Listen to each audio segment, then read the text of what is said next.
আসসালামু আলাইকুম রহমতুল্লাহি ওবরাকাতুহু। সম্মানিত দর্শক, শেখ হাসিনার জমানায় তৈরি জোয়াম ঘর বা আজাবের ঘর যেটাই বলেন না কেন, সেই কথিত আয়না ঘরে এই সময় এসে ডক্টর মোহাম্মদ ইউনূস এবং তার সঙ্গে দেশি বিদেশি সাংবাদিক এবং আয়না ঘরে যারা বিভিন্ন সময় আটক ছিলেন তাদেরকে নিয়ে তিনি সেখানে গিয়েছেন এবং সেই দৃশ্য পত্রপত্রিকা এসেছে এবং এগুলো নিয়ে সারা দেশে পক্ষে বিপক্ষে ভীষণ রকম বিতর্ক হচ্ছে। মূল ব্যাপারটা হলো যে যারা সেখানে ছিলেন তিনজন গুরুত্বপূর্ণ ব্যক্তি, ব্রিগেডিয়ার আজমি গোলাম আজম সাহেবের ছেলে, তো তিনি সেখানে গিয়েছেন, সাক্ষ্য দিয়েছেন কিভাবে তার প্রতি জুলুম এবং অত্যাচার করা হয়েছে সেই জিনিসগুলো তিনি মিডিয়াতে আবার ওখানে গিয়ে দাঁড়িয়ে বলেছেন। জনাব সালাউদ্দিন কাদের চৌধুরী সাহেবের ছেলে হুম্মাম কাদের, তিনি বলেছেন যে তিনি সেখানে ছিলেন, তাকে কি শর্তে মুক্তি দেওয়া হয়েছে এবং তিনি পয়েন্ট আউট করছিলেন যে এই জায়গাতে এইভাবে তিনি ছিলেন। এরপর জামাত নেতা যাকে ফাঁসি দিয়ে হত্যা করা হয়েছে মীর কাসিম আলী সাহেবের ছেলে ব্যারিস্টার আরমান, তো তিনিও সেখানে গিয়ে সবকিছু বলেছেন। তো আমান আজমি সাহেবের সঙ্গে আমার ব্যক্তিগত পরিচয় নেই, কিন্তু আমান আজমি সাহেব যখন নিখোঁজ ছিলেন আমি তার পক্ষে কথা বলেছি, যখন এমপি ছিলাম তখনও বলেছি, পরেও বলেছি, এবং ওই সময়টিতে গোলাম আজমের ছেলের পক্ষে কথা বলার মতো লোক বাংলাদেশে ছিল না, কিন্তু আমি সরকারি দলের থেকেও তার পক্ষে বলেছি এবং তার প্রতি অন্যায় করা হয়েছে, তাকে আটকে রাখা হয়েছে, নিখোঁজ করে দেওয়া হয়েছে, এই বিষয়গুলো নিয়ে আমি প্রতিবাদ করেছি। ফলে কি হলো, তার পরিবারের যারা সদস্য আছেন সকলের মধ্যেই আমার সম্পর্কে হয়তো একটা সফট কর্নার তৈরি হয়েছে। ফলে তার ভাই ব্রাদার যারা দেশের বাইরে থাকেন, ইংল্যান্ডে থাকেন, তারা আমাকে টেলিফোন করেছেন বহুবার এবং তাদের সুখ দুঃখের নানা কথা বলেছেন। ফলে তিনি যখন সাড়া পেলেন সঙ্গতির কারণে আমি খুশি হয়েছি। আর হুম্মাম কাদের চৌধুরীর সাথে সম্পর্ক নানাভাবে, তার বাবার সঙ্গে আমার খুব ভালো সম্পর্ক ছিল, আমি যখন সাংবাদিক ছিলাম তখন, আবার সংসদ সদস্য হিসেবে আমরা একই পার্লামেন্টে ছিলাম। তারপরে তার হুম্মাম কাদের যে মা, তার সঙ্গে আমার একসময় পরিচয় ছিল।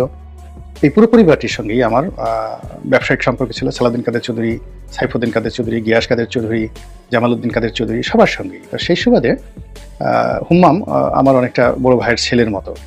তার প্রতি একটা আপত্তি হল যখন সে নিখোঁজ হলো, সঙ্গতের কারণে আমি খুব বিমর্ষ হলাম এবং প্রতিবাদ করলাম। যাই হোক, সে বের হয়ে এসছে। আর আরমানের সাথে সম্পর্কটা আরও বেশি, এর কারণ হলো আরমানের বাবা এবং আমি যেহেতু পাশাপাশি ছিলাম 50 দিন, ওই সময়টাতে আরমান যেতেন, তারপরে তার মা যেতেন, পরিবারের লোকজন যেতেন, তাদের বাসা থেকে যে সকল খাবার যেত আমরা ভাগাভাগি করে খেতাম। আমার খাবার যখন যেত তারাও ভাগাভাগি করে খেতেন, এবং এগুলো নিয়ে আমি অনেকগুলো লেখা লিখেছি। আমার যে বই লিখেছি জেলখানা থেকে বের হয়ে, সেখানে লিখেছি, পত্রপত্রিকা লিখেছি। তো সেক্ষেত্রে আরমানের তিরোধান হয়ে যাওয়া বা তাকে সে আয়নাঘরে ঢুকানো, এই জিনিসগুলো আমাকে ভীষণ রকম মর্মাহত করেছে। ফলে যখন এই সকল ভিকটিম যারা রয়েছেন তারা সেখানে যাচ্ছিলেন, কথাবার্তা বলছিলেন, সঙ্গতির কারণে আমি এক ধরনের একটা নস্টালজিয়ার মধ্যে পড়ে গিয়েছিলাম। কিন্তু সামাজিক মাধ্যমে গিয়ে দেখলাম যে এই আয়না ঘরে নিয়ে অনেকগুলো আয়নাবাজি হয়েছে, যা কিনা ডক্টর মোহাম্মদ ইউনূস সরকারের জন্য রীতিমতো বিব্রতকর। কেন আমি সেটা বলছি, সেটি হলো এই আয়না ঘরে তিনি যে গিয়েছেন, তিনি স্বেচ্ছায় যাননি। বিদেশে যারা ইনফ্লুয়েন্সার রয়েছে, ইউটিউবার রয়েছে, বিশেষ করে পিনাকি রয়েছে, তো তাদের পক্ষ থেকে একটা দাবি তোলা হয়েছিল যে আপনাকে যেতে হবে অমুক তারিখে এবং অবশ্যই যেতে হবে। তো মূলত পিনাকির এই যে থ্রেটের কারণে সেনাবাহিনীর যে আয়নাঘর, বিশেষ করে ডিজিএফআই এর যে অফিসের আয়নাঘর, এটি অত্যন্ত যাকে বলা হয় রাষ্ট্রীয় কেপিআই জোনের, মানে টপ কেপিআই জোন, শুধুমাত্র কেপিআই জোন বলে চলবে না। এখানে আসলে সেনাবাহিনীর এই গুরুত্বপূর্ণ জায়গাতে অনেক সময় নির্বাচিত প্রেসিডেন্ট তাকেও ঢুকতে দেওয়া হয় না, এমন সব গুরুত্বপূর্ণ। এমনকি প্রতিরক্ষা মন্ত্রী যিনি থাকেন তাকেও সেনাবাহিনীর জাতীয় গুরুত্বপূর্ণ অনেক বিষয়ে জানানো হয় না এবং ঢুকতে দেওয়া হয় না, তাদের কাছে পরামর্শ নেওয়া হয়। তো এই বিষয়টা আমি সেই আবুল মনসুর আহমদের বইতে পড়েছি। এটা হলো হোসেন শহীদ সরওয়ার্দির মতো মানুষ যখন পাকিস্তানের প্রধানমন্ত্রী ছিলেন এবং তিনি যখন একবার আমেরিকাতে গেলেন, কিছুদিনের জন্য ভারপ্রাপ্ত প্রধানমন্ত্রী হয়েছিলেন আবুল মনসুর আহমদ। তো তিনি সেই ক্যান্টনমেন্টের ভিতরে একটা কেপিআই জোনে যাওয়ার আগ্রহ প্রকাশ করলেন। তখন তাকে সেনাপ্রধান জানানো হলো যে এটা আসলে এমন একটা জায়গা, এখানে কোনো রাজনৈতিক ব্যক্তিত্বকে সেখানে ঢুকতে দেওয়া হয় না, এমনকি প্রধানমন্ত্রীকেও নয়।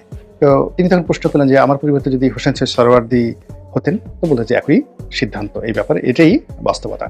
এখন সেই পাকিস্তান আর্মির যে সেই নিয়মটা ভারতে আছে কিনা, আমেরিকাতে আছে কিনা আমি বলতে পারবো না, কিন্তু বাংলাদেশে থাকাটাই খুব স্বাভাবিক। এর কারণ হলো আমরা মোটামুটি পাকিস্তান সেনাবাহিনীর যে পোর্টফোলিও, যুদ্ধনীতির ট্রেনিং, ওটাকে আমরা হুবহু ফলো করি।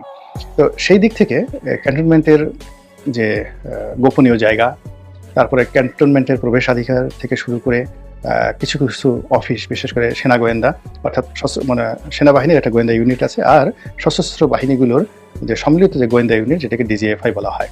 তো এই অফিসগুলোর সিক্রেসি এত মানে স্ট্রংলি মেনটেন করা হয়েছে অতীতকালে যে কেবলমাত্র দায়িত্ববান সামরিক ব্যক্তি ছাড়া কিছু কিছু এলাকাতে অন্য কেউ যেতে পারে না, কোনো রাজনৈতিক ব্যক্তি ইচ্ছা করলেও যেতে পারে না। তো সেই দিক থেকে যে আয়নাঘরটি তৈরি করা হয়েছে, এটি ওদের একটা কৌশলগত কেপিআই জোন ছিল। তো সেটি যখন প্রচার হয়ে গেছে, গ্লোবাল মিডিয়াতে চলে আসছে, তো এটি সেনাবাহিনীর জন্য উন্মুক্ত করে দেওয়া বা এটি দেখানো তাদের জন্য একটা বিশাল নৈতিক পরাজয়। ফলে এই বিষয়টিকে অ্যাভয়েড করার জন্য সেনাবাহিনী সর্বোচ্চ চেষ্টা করেছে। কিন্তু এখন এটি যেভাবে প্রসারিত হয়েছে এবং যেভাবে আন্তর্জাতিক মিডিয়াতে চলে গেছে, গুম খুন কমিশনে চলে গেছে, যেভাবে বিশ্বের মানবাধিকার কমিশনে চলে গেছে, জাতিসংঘ এটার সঙ্গে যেভাবে জড়িত হয়ে গেছে, ফলে এই আয়নাঘরের সাথে সম্পৃক্ত কর্মকর্তা কর্মচারী, বিশেষ করে বাংলাদেশ সেনাবাহিনী, তারা মারাত্মকভাবে ক্ষতিগ্রস্ত হবে। এবং আগামী দিনে সেনাবাহিনীর যে সার্বভৌমত্ব বা তাদের যে একছত্র ক্ষমতা, এটি প্রয়োগ করার ক্ষেত্রে তারা 100 বার চিন্তা করবে এই ঘটনার পরে। এই গেল আয়না ঘর নিয়ে পিনাকির কথা মতো সেখানে যাওয়া এবং পুরো বিষয়টি মিডিয়াতে চলে আসার কারণ। দ্বিতীয়ত হলো যে এখানে যে বিষয়গুলো এসেছে, সেটি হলো সমালোচকরা বলার চেষ্টা করছে যে আয়নাঘরকে মডিফাই করা হয়েছে। এখানে এগুলো আয়নাঘরের মতো না, এখানে তোয়ালে আছে, বড় রুম আছে, ফ্যান আছে। তো এখানে আসলে কোনো মানুষ যদি খাটের উপরে এইভাবে ঘুমায়, তারা যেভাবে বর্ণনা করা হয়েছে, নৃশংস কবরের চেয়ে ছোট একটা ঘরের মধ্যে তাদেরকে এইভাবে রাখা হয়েছে, যে দৃশ্য ওখানে দেখানো হয়েছে সেই দৃশ্যের সঙ্গে সেই নির্মমতা মিলেনি। তাহলে এখানে যে মডিফাইটা করা হয়েছে, কিছু ওয়াল ভাঙা হয়েছে, কোনো রুমকে বড় করা হয়েছে, তারপরে কিছু বাথরুম সেখানে প্যান বসানো হয়েছে, সেখানে আবার হাফ দেয়াল তৈরি করা হয়েছে। এই বিষয়গুলো নিয়ে আসলে বলার চেষ্টা করা হয়েছে যে এই ঘটনার মাধ্যমে মূলত শেখ হাসিনার জমানাতে যে সকল কর্মকর্তা এই সকল কাজ করেছেন তাদেরকে একটা সেফ এক্সিট দেওয়া হয়েছে এবং কার্যত শেখ হাসিনাকে ফেভার করা হয়েছে, এরকম একটি পক্ষ বলার চেষ্টা করছে। অপরপক্ষ ওখানে একটা স্টিল চেয়ার নেওয়া হয়েছে, এটা আমার মাথায় ঢুকে, আমি নিজেও এটা নিয়ে চিন্তা করেছি যে ওই স্টিল চেয়ার বলা হচ্ছে ওটার মধ্যে একটা মোটর আছে, ওই মোটরে বসিয়ে প্রচণ্ডভাবে ঘোরানো হয় যাতে তার মাথায় ঘুরতে থাকে। ভালো কথা, তো সেটা স্টিলের তৈরি হবে কেন? আবার কেউ বলছে যে ওই মোটরটা শুধু ঘুরে নয়, মোটরটা আবার স্টিলের চেয়ারকে গরম করার ফলে ওটা হিটেড হয়ে যায়, আবার কেউ বলছে ওটা দিয়ে ইলেকট্রিক শক দেয়। তো এই সকল নিয়ে বিতর্ক হচ্ছে এবং বিতর্কের প্রেক্ষিতে নাট্যকার এখন যে উপদেষ্টার উপরে রয়েছে ফারুকী, তার 14 গোষ্ঠী উদ্ধার করছে, সবাই বলার চেষ্টা করছে ফারুকী এই সকল নাটক সাজিয়েছে এবং এই নাটকের যে স্ক্রিপ্ট এটা খুবই দুর্বল এবং এটার যে দৃশ্য চিত্রায়ন ফটোগ্রাফি এটা আরও দুর্বল এবং এটা সবাইকে ডুবিয়েছে। এখন এই যে আয়নাঘর নিয়ে যা কিছু হচ্ছে, এটা মূলত এক ধরনের আয়নাবাজি। মূলত আমরা যেটা চাই সেটা হলো আয়নাঘরের সাথে যারা জড়িত ছিলেন এই কুকর্মের সঙ্গে তাদের বিচার চাই। দ্বিতীয়ত হলো এরকম আয়নাঘর যেন আর না হয়।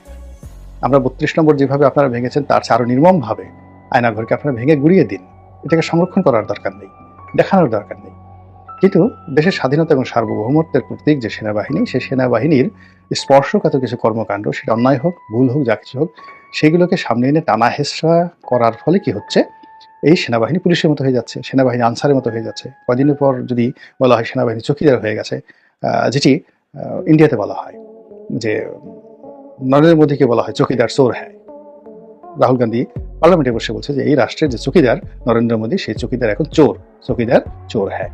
তো এই পলিটিক্যাল যে ব্লান্ডারগুলো আছে, সমালোচনাগুলো আছে, এগুলো যদি খুব প্রবলভাবে চলতে থাকে, আমাদের ক্ষুদ্র দেশ এমনি আমরা নানা রকম প্রেশারে আছি, আমরা পাহাড়ে যুদ্ধ করতে পারছি না, আমরা সেই সীমান্তের ওপারে মায়ানমারের আরাঙ্কার আর্মিদের সাথে যুদ্ধ করতে পারছি না, রোহিঙ্গারা বিস্ফোরা হয়ে আমাদের ঘাড়ের উপর বসে আছে, তারপর ভারত সীমান্তের চারিদিক থেকে আমাদেরকে খুবই জ্বালাচ্ছে, আমাদের অর্থ ভাণ্ডার শূন্য বলতে গেলে, ব্যবসা বাণিজ্য সবই নিম্নমুখী, মানুষের মধ্যে হতাশা, মব জাস্টিস মানে ক্রমাগতভাবে বাড়ছে, বুলডোজার বাহিনীর যে দাপট বাড়ছে, সেক্ষেত্রে আমাদের যে রাষ্ট্রীয় আইন শৃঙ্খলা রক্ষাকারী বাহিনী, পুলিশ, মিলিটারি থেকে শুরু করে আমাদের বিচার বিভাগ, এরা আমাদের আসলে এই মুহূর্তে অবলম্বন। আর সেই অবলম্বনগুলো যেন অপমানিত না হয়, লাঞ্ছিত না হয়, বিতর্কিত না হয়, তাদেরকে নিয়ে যেন মানুষ বিরূপ মন্তব্য না করে, এর দায়িত্ব আপনার আমার সকলের। কোনো অবস্থাতে আমরা যেন